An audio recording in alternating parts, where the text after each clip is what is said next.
Perdón por un poco los 10 minutos de retraso, pero gajes del oficio, no sirve el internet del instituto y entonces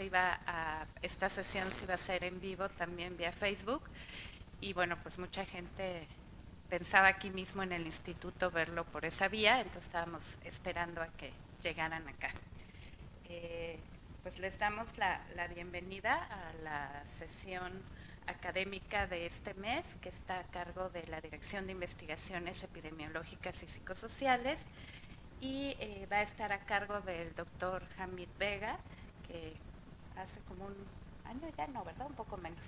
Casi un año ya se incorporó como investigador en esta área y bueno, ya lleva un tiempo trabajando con este tema, pero no habíamos tenido oportunidad como de presentarlo de manera global a todo el instituto y bueno, a la gente que está fuera también del instituto, que esperemos que luego grabado les llegue. Y el tema que nos va a presentar es la salud mental y su integración en la prevención del VIH. Entonces, bueno, gracias, Jaime. Adelante.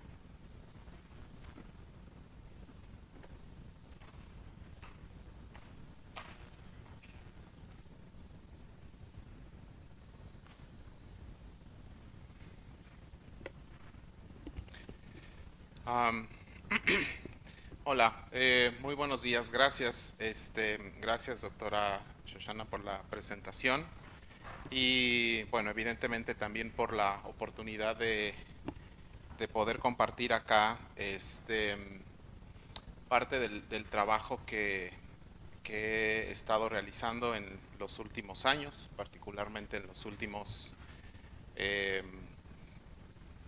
5, 10 años, ya no sé cuántos. Este, pero bueno, este es parte del trabajo que he estado realizando y que actualmente pues es parte también de la línea de investigación que tengo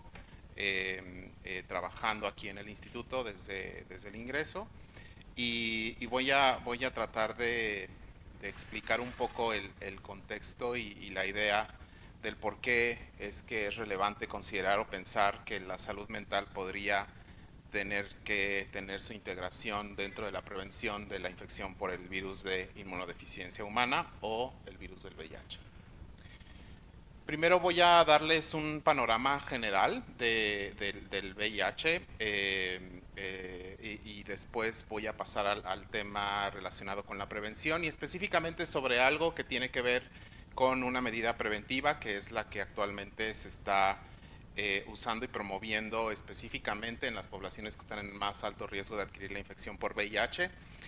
¿Cómo es que eso se representó o se trabajó aquí en México, en nuestro país, y el impacto que tuvo? Y finalmente daré un par de diapositivas sobre estas conclusiones.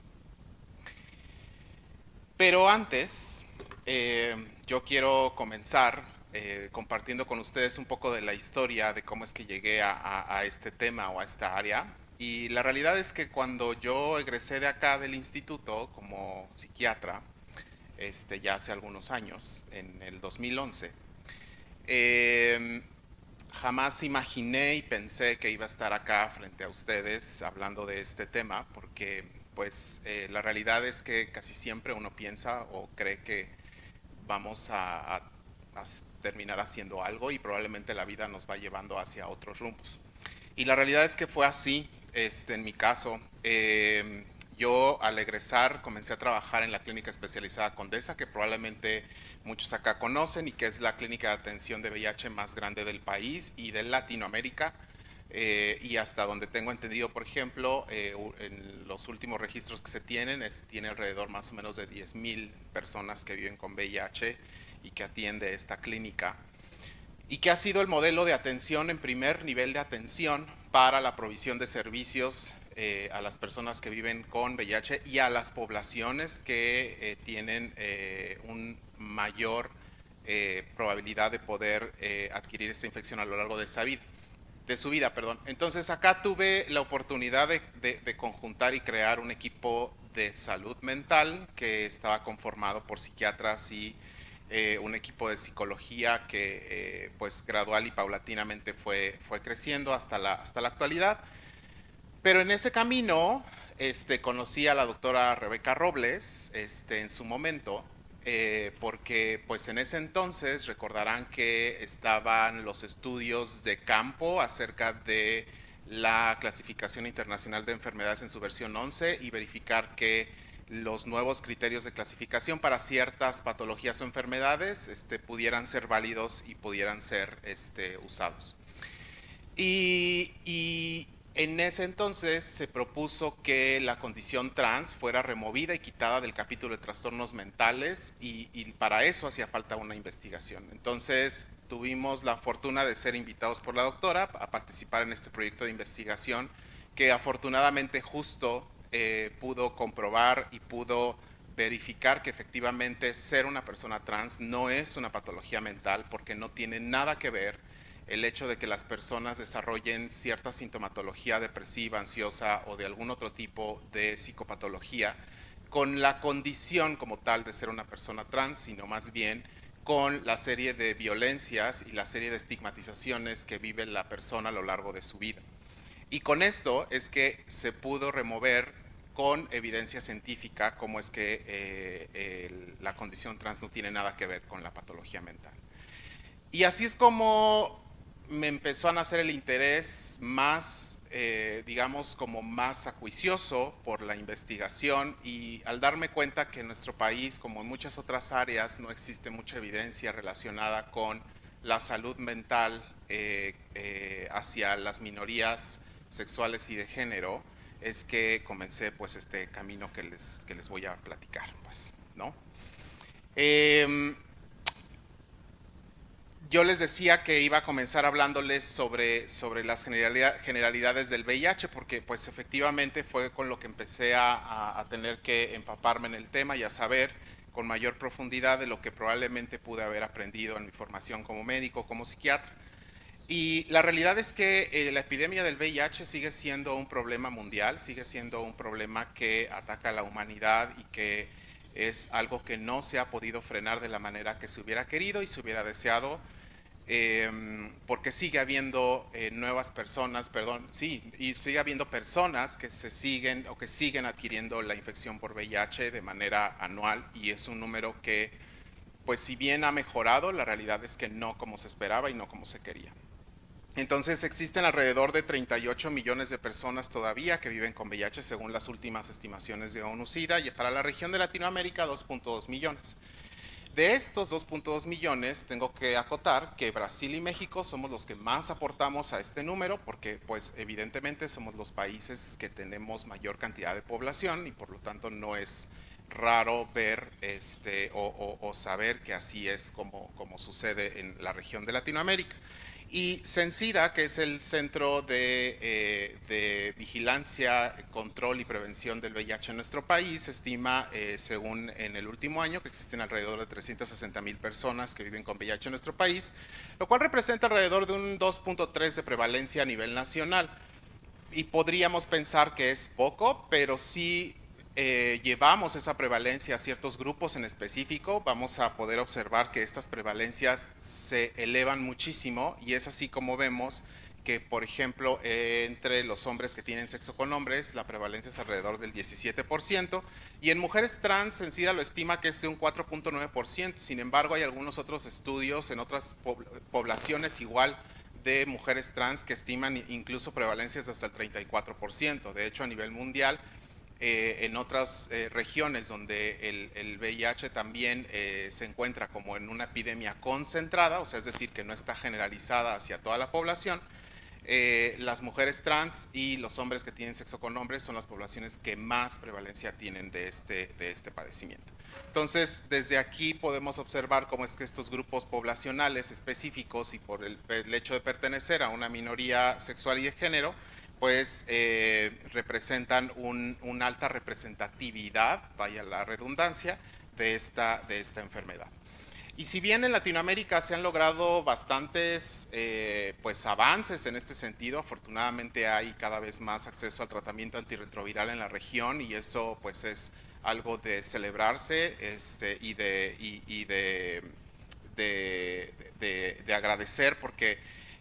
Afortunadamente y gracias a eso es que en los últimos 20 años las muertes relacionadas con SIDA han disminuido en un 21% en nuestra región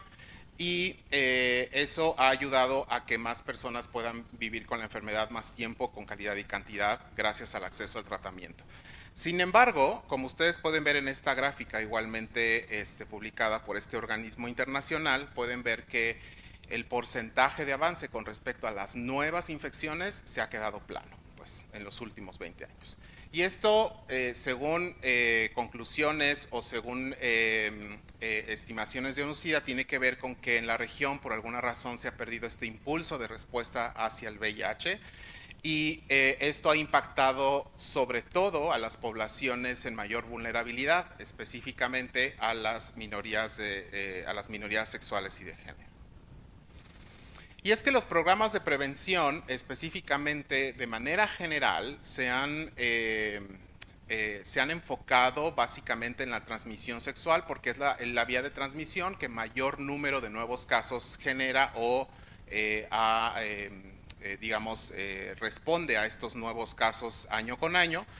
Y sí es verdad que han evolucionado, afortunadamente, desde la primera vez que se describió el primer caso en 1981, hace más de 40 años, pero también es cierto que se han tenido que ir adaptando, porque existen países en donde el VIH es una enfermedad, es una epidemia, perdón, generalizada, es decir, que está más allá del 5% de la población general que le corresponde a ese país, y esto sucede específicamente y mayoritariamente en los países del África subsahariana, que es donde se encuentra el mayor número de casos de personas que viven con VIH. Pero si hablamos de países como el nuestro y como el de la mayoría o casi todos los de la región de Latinoamérica y el Caribe, hablamos de una epidemia concentrada. Es decir, que solamente ciertas poblaciones con ciertas características son las que tienen y las que les genera mayor vulnerabilidad de adquirir la infección por VIH. Y no es raro pensar que tiene que ver con aspectos de índole o de características de determinantes sociales para que esto suceda así. Y es que para que haya una prevención efectiva, se ha hipotetizado que tiene que ver con que las estrategias de prevención difícilmente consideran el componente o el elemento comportamental de manera adecuada o de manera adaptada hacia las poblaciones que se quiere alcanzar o que se quiere llegar a esa medida preventiva. Y la realidad es que también no se consideran otros factores sociales que van condicionando de alguna forma y que van cambiando o van influyendo en el comportamiento de las personas. Y el hecho también de que esto suceda así, pues estas intervenciones no penetran lo suficiente en las poblaciones, no son adoptadas por las poblaciones, no son realmente como consideradas por estas poblaciones en vulnerabilidad y por lo tanto no se utilizan o no se usan o no se conocen incluso, por ejemplo, ¿no? Ya que se tiene, a lo mejor puede suceder que existen otros elementos también que pueden hacer que haya un uso inconsistente de estas medidas preventivas, una falta de adherencia o alguna cosa así por el estilo. Y que esto tiene que ver evidentemente con la cuestión del comportamiento y es algo que se tiene que tratar de abordar cuando hablamos de este tipo de medidas, pues. Es por eso que en los últimos años los organismos internacionales alrededor del mundo han intentado hacer un llamado para enfatizar en el hecho de que las medidas de prevención asociadas al VIH tienen que tener básicamente tres elementos muy importantes. Por supuesto que tiene que estar el elemento biomédico, que es el que tiene que ir haciendo los avances necesarios para ir probando las eficacias de los diferentes productos que van surgiendo, pero tiene que ir a la par de un elemento estructural que tiene que ver con la accesibilidad, pero también con la modificación de ciertas leyes que garanticen la protección de las personas que están en mayor vulnerabilidad y además que garanticen el acceso a estas medidas de prevención, porque si no, no sirve de nada tener una medida preventiva muy efectiva si en realidad no llega a la población que la necesita o que más la requeriría. Pero también está el otro elemento que es el que se recomienda considerar y que es el elemento comportamental, porque al final de cuentas estamos hablando de poblaciones que tienen unas características de comportamiento que pueden ser diferentes de la población general. Y si eso sucede así y no conocemos cómo es que sucede, pues la realidad es que no vamos a saber cómo poder implementar estas medidas de prevención, pues. La evolución de estas medidas preventivas ha ido, afortunadamente, yo diría que de mal para bien, porque pues la realidad es que en las primeras etapas de la prevención del VIH, y que desgraciadamente todavía se pueden encontrar este tipo de cosas alrededor del mundo, se promovía o se decía que evitar la infección por VIH era tan fácil como el ABC, ¿no? Es decir, como solamente siendo abstinente sexualmente, ser fiel sexualmente y utilizar condones, con eso iba a ser más que suficiente. Evidentemente eso no funcionó y pues funciona parcialmente. Eh, Sin embargo, después, bueno, fueron evolucionando estas cosas y entonces se buscó tener medidas de identificación o de diagnóstico más tempranas. Ustedes pueden ver ahí de forma resumida cómo es que a lo largo de este tiempo las pruebas de detección de VIH han ido evolucionando de tal forma que actualmente tenemos pruebas de quinta generación que pueden detectar la infección hasta en un lapso menor a 2 semanas del momento que ocurrió la infección, a diferencia de las primeras que tardaban hasta 8 o 10 semanas, es decir, 2 meses o más de 2 meses, ¿no? La tercera etapa es cuando surge o cuando comienza a haber toda esta disponibilidad de medicamentos antirretrovirales altamente eficaces que ayudan a disminuir la carga viral de manera que llega a un punto en el que la persona tiene un control virológico de esta infección. Y esto comenzó a revelarse mucho más, de manera mucho más evidente cuando se comenzó a ver que entre las mujeres embarazadas que vivían con VIH, que tenían un buen control virológico, no transmitían la infección hacia sus hijos o hacia sus hijas al momento del parto. Entonces se empezó a promover y se empezó a utilizar esta medida también como preventiva para evitar que las personas, o que más bien que el índice de transmisión del VIH disminuyera gradual y paulatinamente.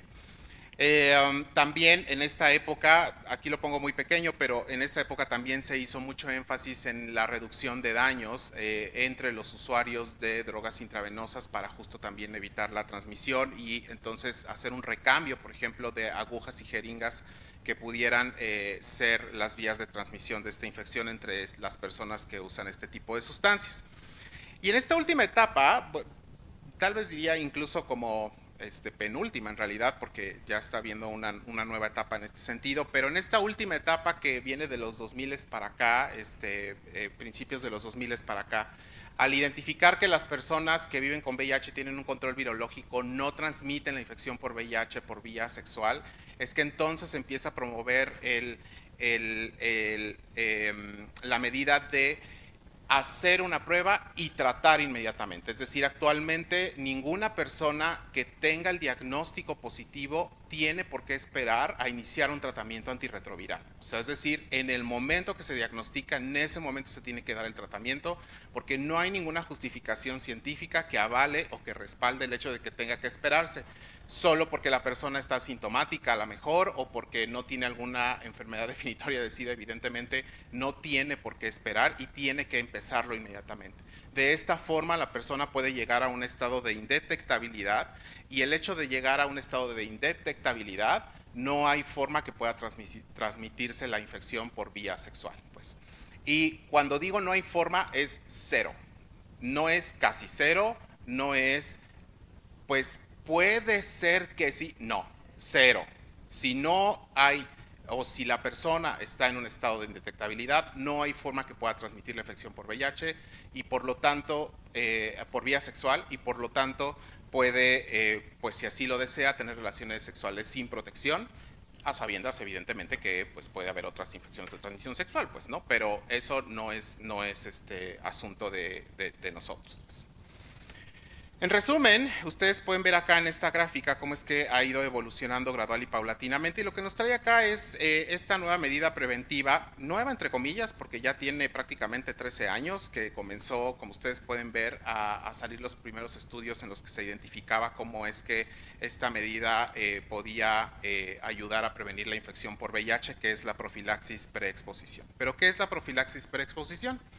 La PrEP o la profilaxis preexposición es cuando las personas toman medicamentos contra el VIH con el fin de disminuir las probabilidades de adquirir la infección en caso de una exposición. Es decir, este medicamento es un medicamento que está coformulado y tiene dos medicamentos antirretrovirales que ayudan a prevenir la infección en personas, obviamente, que son negativas y que pueden llegar a exponerse a la infección por VIH, probablemente por alguna conducta sexual no protegida, y esta medida les protege de adquirirla. ¿Cuáles son los criterios para que alguien pueda utilizar la PrEP? Pues evidentemente que tenga un resultado negativo al VIH, que no haya una sospecha de infección aguda, es decir, que no haya sintomatología que sugiera que la persona puede estar teniendo un cuadro agudo de infección por VIH, aunque la prueba salga negativa. Que la exposición al VIH sea significativa, es decir, pues aquellas personas que probablemente tienen exposición constante, continua o variada por vía sexual y que en alguno de esos encuentros puede tener una exposición al VIH, es una persona que podría ser candidata a este tipo de medida preventiva. Obvio que no tenga contraindicaciones alérgicas, sobre todo hacia los medicamentos que contiene la pastilla, y que evidentemente tenga la disposición de estarla tomando y que se haga las pruebas con la regularidad que se requieran para ir confirmando que la persona sigue siendo negativa, porque no es como solo iniciarla y nada más dejar así, sino que se tiene que hacer de manera regular pruebas de detección, aun cuando se esté tomando el medicamento de forma adecuada, porque finalmente esta medida preventiva no es 100% eficaz. Pues tiene un alto grado de eficacia, pero no es al 100% la protección. ¿Cómo es que funciona? De manera muy rápida, nada más en esta imagen ustedes pueden ver cómo es el ciclo de replicación del VIH una vez que entra al organismo. Lo que ustedes pueden ver es que estos dos antirretrovirales lo que hacen son análogos nucleósidos, el tenofovir y la entrecitavina. Lo que hacen estos dos medicamentos es que inhiben a la enzima transcriptasa reversa, que es la que se encarga de incorporar el RNA del virus del VIH al DNA del hospedero, y de esta forma empieza su ciclo de replicación. Como pueden ver acá, el hecho de que la persona tome el medicamento penetra en las células del organismo, específicamente en las células del CD4, los linfocitos CD4, que son los que se encargan de nuestra protección inmune, y que son los focos o digamos las células de replicación de este virus. Y al inhibir obviamente esta unión con el DNA del hospedero, pues ya no hay una replicación, el virus muere, pues, y entonces no hay un desarrollo de infección como tal. ¿Cómo se toma la PrEP? Actualmente estoy hablando de la PrEP oral, es decir, la PrEP con pastilla. Existen dos maneras, básicamente, que se recomienda su uso, y una es la PrEP de toma diaria, es decir, tomar el medicamento de forma diaria. Una vez que se inicia, se recomienda dejar o esperar una semana de toma del medicamento para comenzar con la actividad sexual, por ejemplo, y hay que continuar tomándolo de forma diaria. ¿Cuánto tiempo? Eso lo decide la persona, el tiempo que considera que puede estar expuesta a una infección por VIH es el tiempo que va a estarlo tomando, evidentemente bajo una vigilancia y un monitoreo de manera regular. Pues esta modalidad de toma diaria la pueden tomar tanto los varones como las mujeres cisgénero, pero también las personas trans. Es decir, cualquier persona puede tomar esta modalidad de prevención siempre y cuando tenga una alta exposición al VIH y considere que es una medida apropiada para la persona. Existe otra modalidad, que es la modalidad o llamada PrEP por evento, PrEP a demanda, o PrEP 211. Esta medida, esta modalidad de la toma, en lo que consiste es tomar 2 pastillas del medicamento al menos 2 o 24 horas antes de la exposición, de la posible exposición al VIH, es decir, puede ser a través de un contacto sexual, y se tiene que tomar una pastilla más 24 horas después de las 2 primeras y otra más 48 horas después de las 2 primeras. Normalmente esta modalidad es para personas que probablemente tienen una actividad sexual pues como muy programada o como no es tan frecuente y que probablemente no necesitan estar tomando de forma diaria. La eficacia de ambas modalidades de toma de la PrEP oral ha demostrado tener una eficacia por arriba del 92%, pues, es decir, es altamente eficaz. Sin embargo, esta segunda opción o forma de tomar la PrEP solo la pueden tomar los hombres cisgénero y las personas trans que no estén tomando tratamiento hormonal a base de estrógenos. Porque se ha demostrado que los estrógenos disminuyen los niveles séricos del medicamento en sangre y por lo tanto pueden disminuir la efectividad de protección en este sentido. Para estos casos, evidentemente, por eso es que se recomienda la PrEP de toma diaria y por eso también es que se recomienda para las mujeres cisgénero solo la PrEP de toma diaria, no esta modalidad. La historia de cómo ha ido evolucionando y aprobándose y difundiéndose la PrEP ha sido pues relativamente rápida. En el 2012, cuando la OMS comienza a recomendar de una forma, digamos, como más bien como en un tipo de consideración adicional a las otras medidas de prevención que ya recomendaba anteriormente, va transformándose a lo largo del tiempo, como pueden ver ustedes ahí, hasta que en el 2015 es cuando ya lo recomienda de una forma ampliada, como para usarse en poblaciones específicamente que tengan una prevalencia de VIH por arriba del 3%, y es donde se sugiere y se recomienda la integración de esta medida preventiva. En el 2019 también comienza a recomendar esta otra modalidad que les decía del PrEP 211 o PrEP a demanda, y hasta el 2022, es decir, apenas el año pasado,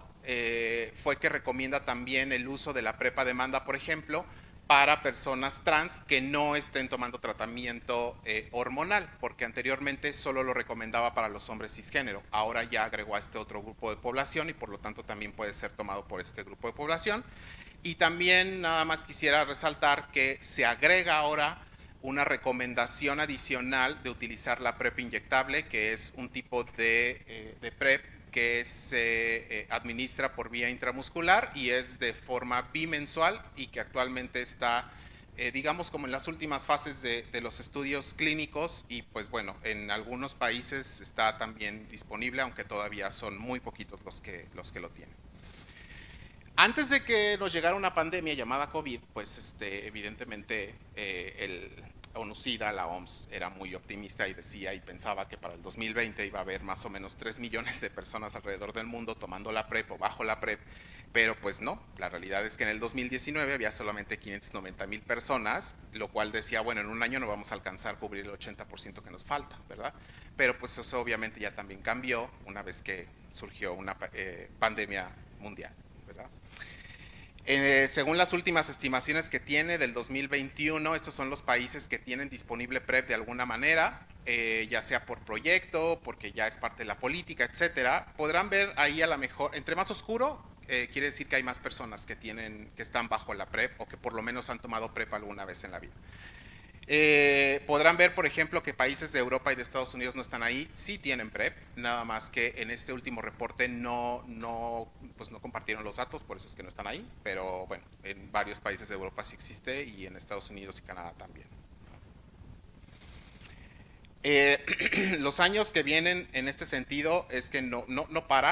han parado y ustedes pueden ver nada más ahí como ejemplo cuáles son las otras modalidades que se están utilizando como PrEP. Existe un anillo vaginal con antirretrovirales que ya se usa muy ampliamente en la zona del África subsahariana, porque también ha demostrado eficacia muy importante para las mujeres cisgénero y ayuda bastante esta medida de prevención, pero ustedes pueden ver también cómo es que la PrEP inyectable está ya en fases muy avanzadas. Se están probando, por ejemplo, pastillas duales que tienen una combinación de antirretrovirales y anticonceptivos, otras modalidades de PrEP y bueno, evidentemente las vacunas que no han dejado de estar presentes y que bueno, pues lamentablemente el último estudio mosaico, que es el más grande que ha habido sobre la vacuna del VIH, tuvo que cancelarse justo hace 2 meses porque pues se demostró que la protección que se esperaba no estaba teniendo el efecto y por lo tanto pues se tuvo que cancelar. Pues, ¿no? Todo esto, ¿cómo fue que llegó acá? ¿O cómo es que llegó acá? Pues bueno, Esto fue a través de un proyecto que se llamó IMPREP, que fue un proyecto trinacional entre Brasil, México y Perú, y en el que se buscó evaluar la aceptabilidad, efectividad, seguridad y factibilidad de la PrEP en los contextos de estos países que tienen, pues, como ya saben, sistemas de salud muy distintos,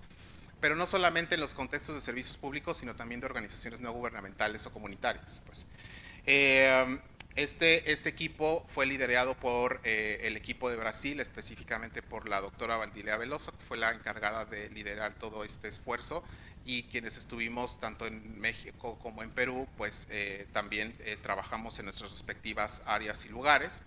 Y este estudio, si bien tuvo como objetivo principal proveer de la PrEP, implementar la PrEP en estos países, también tuvo algunos subestudios como encuestas formativas hacia las poblaciones objetivo, y obviamente también hacia los proveedores de salud que tanto conocían, sabían y estaban dispuestos a prescribir la PrEP en caso de que estuviera disponible. A lo largo del tiempo, desde el 2016 hasta el año pasado, es que el proyecto fue desarrollándose. En el 2020-2021 sí hubo una pausa, derivado evidentemente por esta situación de la COVID, y que todos los esfuerzos se fueron hacia la atención de esta enfermedad, evidentemente. Pero bueno, al final de cuentas se pudo terminar el proyecto de manera adecuada y con resultados satisfactorios, creo yo, que les voy a mostrar en un momento. En México específicamente estuvo disponible, fueron 4 sitios, 2 en la Ciudad de México, 1 en Guadalajara y 1 en Puerto Vallarta. 3 de ellos, como pueden ver, son organizaciones no gubernamentales, o sea, son organizaciones comunitarias que ya desde antes trabajaban con estas poblaciones, pero que tuvieron que hacer un gran esfuerzo por transformar sus servicios de provisión de prevención, porque iban a dar una medida que requería de proveer de un medicamento. Pero afortunadamente se pudo lograr, y lograron tener la PrEP y proveerla de forma adecuada en los participantes del proyecto. Y es que para que una medida preventiva nueva, efectiva y muy bonita pueda traducirse hacia la población, pues se necesita pasar de la eficacia a la efectividad, y para que seguir probando que esto funciona y que esto sirve y que la población que la necesita la está tomando. Entonces, en este sentido, se requieren una serie de elementos de consideración para poder implementar medidas así, como por ejemplo cuánto va a costar, qué tan efectiva es, que si tengo los servicios o no adecuados para esto, si la población la va a aceptar o no la va a aceptar, si las personas que van a ser responsables quieren hacerlo o no quieren hacerlo, y por supuesto, para el caso de la PrEP, pues específicamente si las personas pueden llegar a tomarla o no, o se van a adherir o no. Porque pues es parte de lo que se necesita estudiar. Y es que ya en los países que evidentemente esta medida estuvo disponible mucho antes que con nosotros, se observaba que específicamente aquellos HCHs más jóvenes y con alto nivel educativo, tenían una muy buena aceptación y adherencia al tratamiento, a la medida de la PrEP. Aquellas que tenían mayor exposición al VIH, es decir, que tenían más números de parejas sexuales que a lo mejor sus pares, o que tenían más encuentros sexuales sin condón, o que también tenían una alta percepción de que podían adquirir la infección por VIH en algún momento, eran quienes más se adherían. Adherían a esta medida preventiva, pero pues con nosotros teníamos que tratar de investigar cómo es que era nuestra población en los 3 países. Estos resultados que ustedes ven aquí es parte de los estudios formativos que hicimos, y estos resultados son solo para México, aunque en el artículo están los 3 países. Nosotros en una muestra alrededor de 6,000 participantes, en el cual pues la gran mayoría, la mediana de edad fue de alrededor de 28 años, y que la mayoría solo reportaron una atracción sexual hacia varones. Si bien tenían un nivel educativo alto, encontramos que pues un buen porcentaje, más de la mitad, ya conocía de la PrEP, y más aún, una vez que se les explicaba de qué consistía la PrEP, respondían que estaban dispuestos a tomarla si es que estuviera disponible en un 70%. Lo interesante de esto es que también cuando les preguntamos sobre otras modalidades de PrEP, si es que estuvieran disponibles, pareciera ser que es muy cómodo tener una PrEP inyectable, o pudiera ser muy cómodo tener una PrEP inyectable, y a lo mejor no preocuparme por estar tomando una pastilla diaria, sino más bien una inyección cada 2 meses, por ejemplo, ¿no? porque no tuvo una gran diferencia con la PrEP de toma diaria, que es el esquema que en ese entonces, en el 2018, era el que estaba aprobado nada más. Pero también encontramos que ellos pues manifestaron que había ciertas barreras que podían obstaculizar la toma de la PrEP si es que estuviera disponible. Evidentemente los efectos secundarios era algo importante a considerar, pero también en caso de que ocurriera una infección por VIH les preocupaba que no funcionara el tratamiento antirretroviral en caso de que existiera una infección como tal.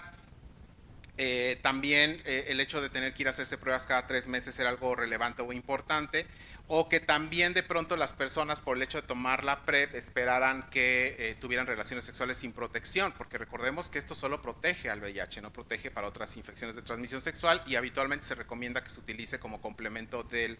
preservativo específicamente.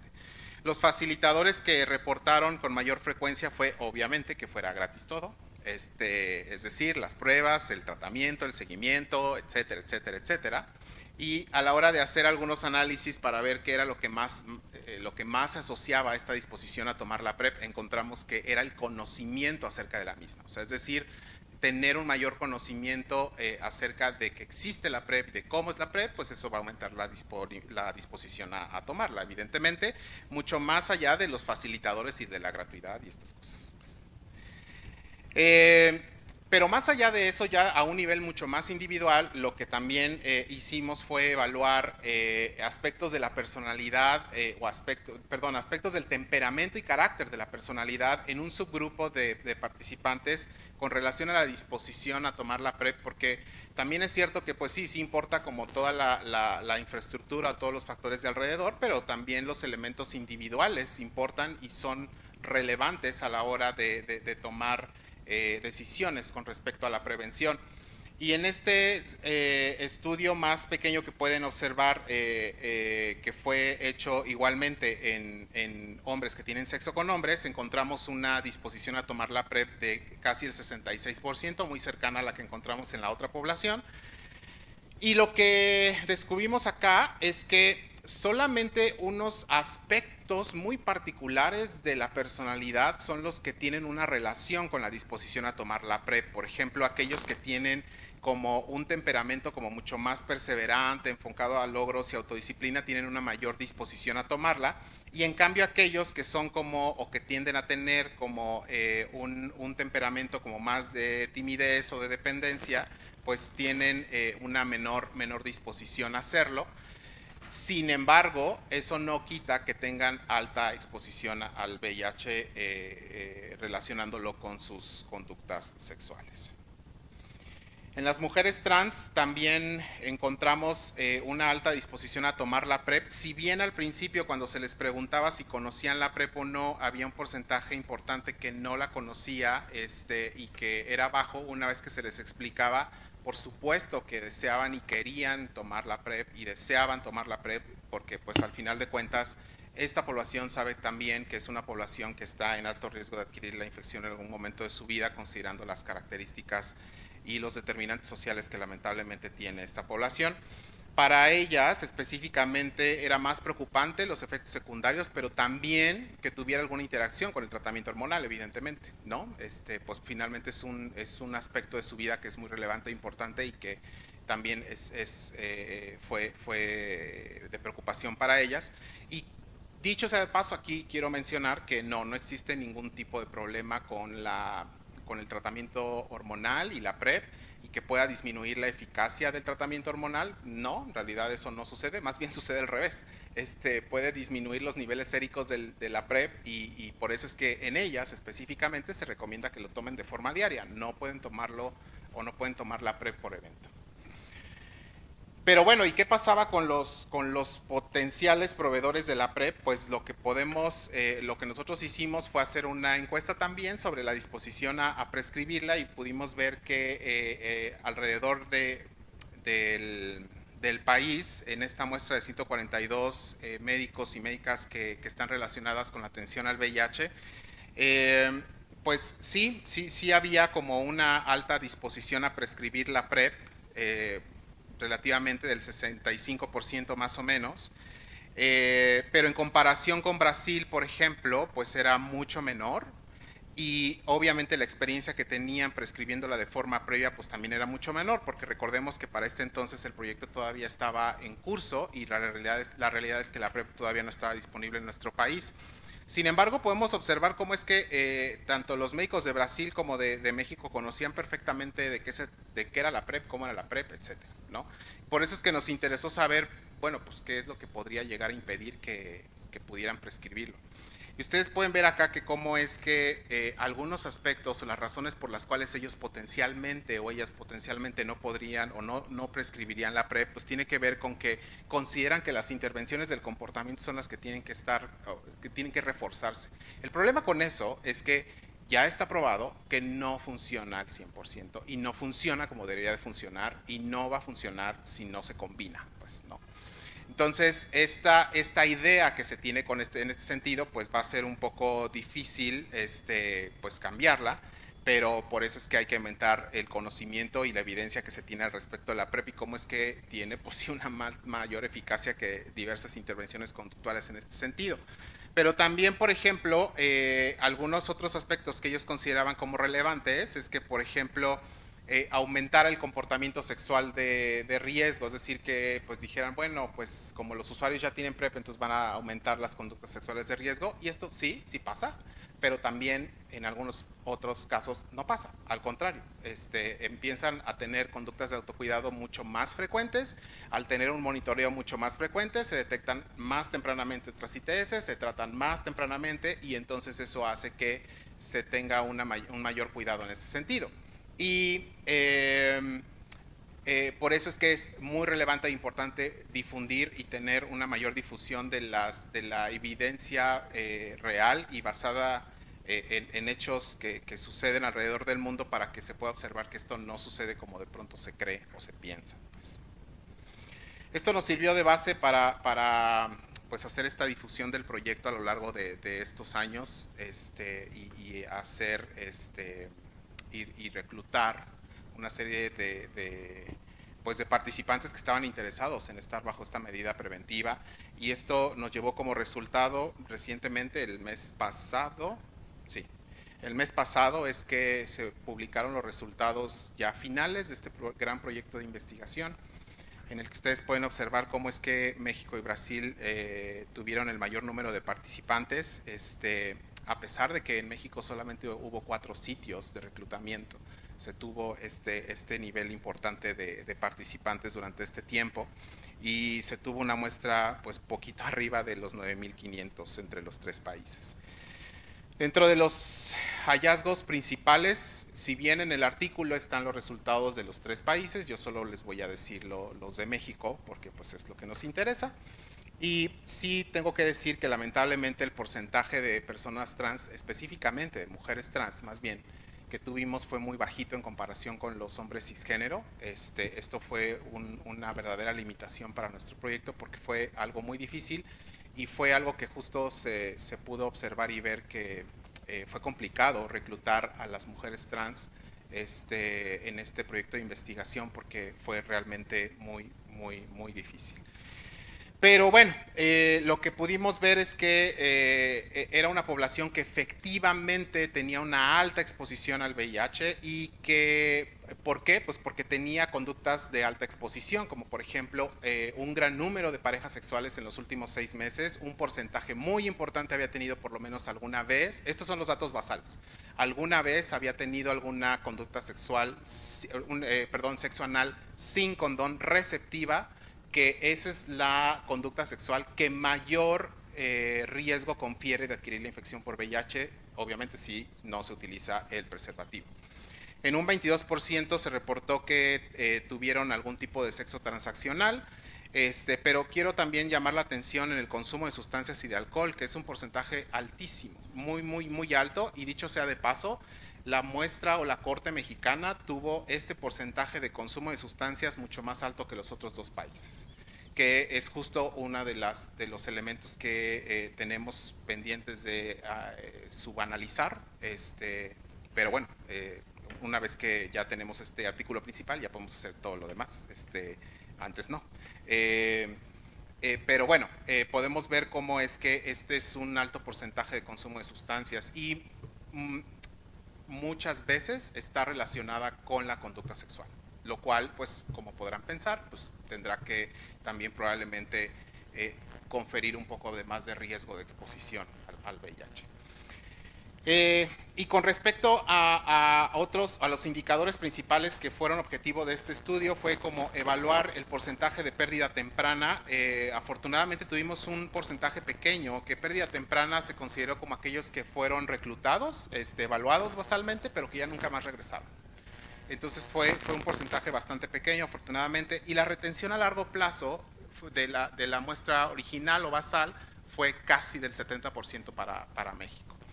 Y con respecto a la adherencia, encontramos que el 70% de los participantes reportaron una adherencia adecuada, medida a través de un indicador que se utilizó en el proyecto, que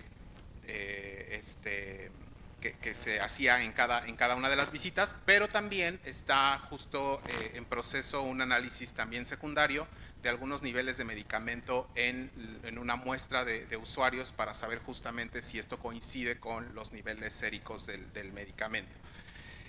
Respecto a la incidencia de VIH en México o las seroconversiones, fue de alrededor del 0.6%, lo cual representó 18 personas. De manera verbal, estas personas evidentemente autorreportaron no haber sido adherentes al VIH, a la PrEP, y por lo tanto pues era como algo que se esperaba. También están en proceso de análisis los niveles séricos de este medicamento, pero seguro van a salir en niveles pues que están por debajo de los niveles de protección, ¿no? Estos tres indicadores que son los más importantes para el proyecto se analizaron o se evaluaron, se hicieron unos análisis de asociación para ver qué elementos o factores eran los que más se asociaban, por ejemplo, a la pérdida temprana, a la retención a largo plazo y a la adherencia. Y lo que ustedes pueden observar en en esta tabla, que son los elementos más importantes, relevantes y significativos del estudio, de las variables que se metieron dentro de los modelos, ustedes pueden ver cómo es que las mujeres trans y los hombres, o bueno, más porque también eran mujeres trans y hombres cisgénero, las mujeres trans y las personas jóvenes entre 18 y 24 años eran los que peores resultados tenían, es decir, eran los que más se perdieron, o sea, los que se reclutaron pero jamás regresaron, los que más tuvieron mala adherencia a la PrEP y los que menos se retuvieron a largo plazo. Lo cual nos dice o nos hace concluir evidentemente que se necesitan unas mejores estrategias no solo de enlaces sino también de retención a estos subgrupos dentro del subgrupo, porque si no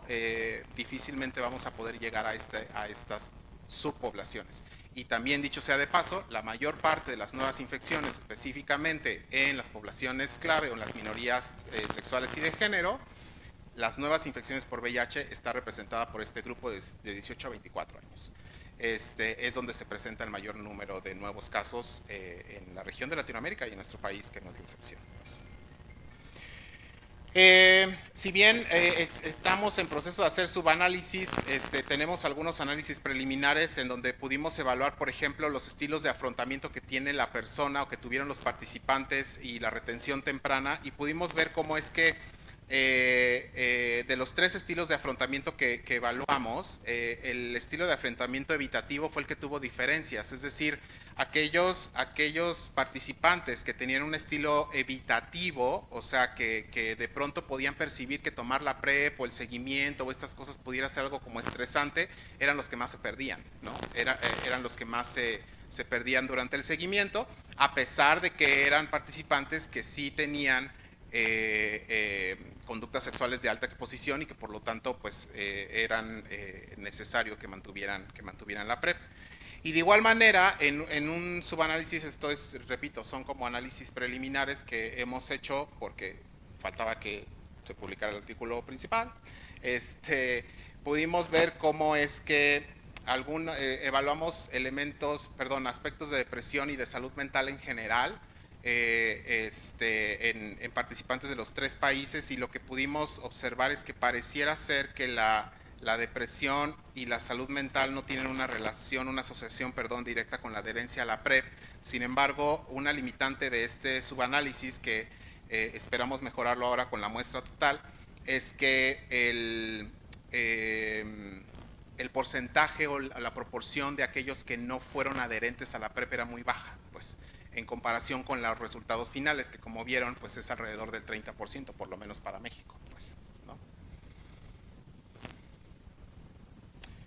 ¿Cómo impactó el INPREP en nuestro país? Pues bueno, afortunadamente, y también que aunque finalmente no era un objetivo, pues tal vez como explícito, si era implícito, que pues una vez que acabara el proyecto, pues cada país tenía que hacerse responsable, ¿verdad? Y sí, afortunadamente así pasó. Entonces, tuvimos la fortuna de que en el 2021 el IMSS lanzó su programa de PrEP a nivel nacional. Ha ido avanzando poco a poco, honestamente, hasta lo que yo tengo entendido. Pero bueno, finalmente el hecho de que lo hayan anunciado y se hayan comprometido a hacerlo, pues implica ya un compromiso en este sentido. Y Sencida también, afortunadamente, debo decir que Sencida estuvo acompañando todo este proyecto desde el inicio, desde la planeación, desde el 2016. Y pudo sostener y mantener a los participantes del proyecto una vez que terminó, a mediados del 2021, sí, a mediados del 2021, y a lo largo de este año y medio, poquito más, ha ido ampliando los servicios de PrEP en los diferentes estados, ha ido avanzando poco a poco y gradualmente, y hasta mediados del año pasado yo tenía conocimiento de que existen ya 11 estados donde se provee de la PrEP de forma pública y gratuita. Y esto ayudó a que en febrero también del año pasado se publicara, pues sí, justamente hace un año, la guía de atención en la que tuvimos oportunidad de participar. Tiene 4 módulos y el instituto pues tuvo la oportunidad de participar en la consejería y el seguimiento clínico. Esos 2 módulos donde pues se recomiendan las directrices para estas actividades, y que afortunadamente, gracias a esa participación, es que estos 2 módulos tienen elementos de evaluación de salud mental que son necesarios para la población, porque creo que es una población que no puede separarse de ese elemento de atención y de evaluación de forma oportuna, pues. En conclusión, o a manera de conclusión, yo quisiera como cerrar ya finalmente con estas conclusiones que me parecen muy, muy pertinentes y que van muy a colación en relación con todo lo que les he presentado en este rato. Y es que finalmente la salud mental es un derecho que tiene que estar adjunto a otras prioridades de salud. No tiene por qué estar separada y no tendría por qué serlo. Y si consideramos y agregamos el hecho de que el 90% de las personas que viven con VIH viven en países de bajos y medianos ingresos, pues no está raro ni es descabellado pensar que este aspecto de la salud mental, tiene que incorporarse, pues, no solamente hacia las personas que viven con VIH, sino también en las poblaciones que están en alto riesgo de adquirirla, por las características de esa población que lamentablemente están muy relacionadas con los determinantes sociales y los aspectos alrededor de la misma. ¿Y por qué? Pues porque ya hay mucha evidencia al respecto de que la sintomatología psicopatológica tiene un impacto sobre las probabilidades o posibilidades de adquirir la infección por VIH en algún momento, o de que si ya se vive con el diagnóstico se tenga un peor desenlace en este sentido. Y es por eso que estos autores, en este suplemento especial de esta revista, fíjense bien, eso hace apenas un par de años, que hace un llamado enérgico y hace un llamado muy importante a incorporar la salud mental en la cadena de prevención y atención al VIH. Pues nos da hasta cierto punto como algunas ideas de cómo hacerlo, y es que se tiene que incluir, primero se tiene que aumentar el conocimiento sobre la salud mental y la relevancia de la misma en los sitios que ya existen para la prevención y atención del VIH, pero también se tienen que incorporar otros elementos comunitarios y de pares que han probado eficacia para mejorar la salud mental de las personas. Porque no podemos esperar que solamente a través de personas o de profesionales muy especializados pueda haber un cambio en este sentido. La realidad es que no no sucede así al 100% y funciona muy bien, pues, la ayuda comunitaria y de pares, pues. Y, y sobre todo este último elemento que a mí pues me gustó mucho, y es que se tiene que incorporar este elemento de justicia social y equidad, porque la realidad es que mientras unas escaleras pintadas con la bandera de la diversidad en la Facultad de Medicina más grande de Latinoamérica siga generando este tipo de comentarios, pues la realidad es que no vamos a poder romper esa barrera de, eh, de acceso hacia las medidas de prevención que se necesitan y hacia las medidas de atención que se necesitan para las poblaciones que están en mayor probabilidad de poder adquirir la infección por VIH en algún momento. Y que lamentablemente esto pues a veces no cambia, ¿no? Esto es del año pasado. Podría uno pensar que es de 1950, pero no, es del año pasado. Y mientras estas cosas sigan pasando, pues va a tener una relación muy directa con